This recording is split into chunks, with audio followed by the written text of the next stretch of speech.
ce n'est une surprise pour personne, la jeunesse du prince Harry a été plutôt chaotique. Perdu sans sa mère, Lady Diana, morte juste avant ses 13 ans, le petit-fils d'Elizabeth II a multiplié les bêtises. Allant des plus soft, comme les soirées arrosées ou les écarts du protocole. Au plus grave, sa soirée avec un uniforme nazi, notamment ou ses coups de poing aux photographes. Et bien sûr, à la drogue, dont il n'avait jamais vraiment parlé jusqu'alors. Mais dans son autobiographie, Spare, le suppléant pour la version française, il ne cache rien et explique qu'en plus de l'alcool, il a bien sûr testé d'autres drogues dont la cocaïne. Ce n'était pas très amusant, ça ne m'a pas rendu particulièrement heureux, explique-t-il, avant de se justifier, mais ça m'a fait me sentir différent, et c'était mon objectif principal, se sentir, être différent. À cette époque, le jeune homme est particulièrement perdu, son frère est parti pour l'université, où il rencontrera d'ailleurs Kate Middleton, et il ne trouve plus sa place dans une famille trop rigide. Alors, lors d'un week-end de chasse, il cherche la nouveauté et sniffe sa première ligne.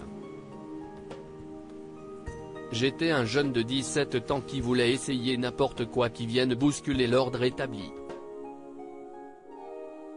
En tout cas si est ce dont j'essayais de me convaincre, écrit-il, aujourd'hui bien plus sage. Plusieurs fois le prince raconte également que son père, mis au courant de ses dérives avec la drogue et l'alcool, l'avait emmené dans un centre de désintoxication pour qu'il rencontre des gens gravement dépendants et comprenne le chemin qu'il était en train de prendre. Même si le prince dit en avoir pris plusieurs fois, celui qui s'était également fait remarquer en finissant totalement nu en une d'un tabloïd, a finalement tout arrêté, notamment lors de son entrée dans l'armée, où il a fini par trouver le cadre qu'il cherchait. En 2002, cependant, alors que le prince Harry fêtait ses 18 ans, il avait été convoqué par le palais de Buckingham pour évoquer sa consommation de drogue. En effet, alors que la reine s'apprêtait à célébrer ses 50 ans sur le trône, un journaliste avait posé la question au palais, créant un léger incident diplomatique. Des informations que Buckingham Palace et la famille royale ne commenteront pas. Depuis le début des accusations du prince Harry, tous restent silencieux en public sur le sujet, fidèles à la règle du never explain, never complain.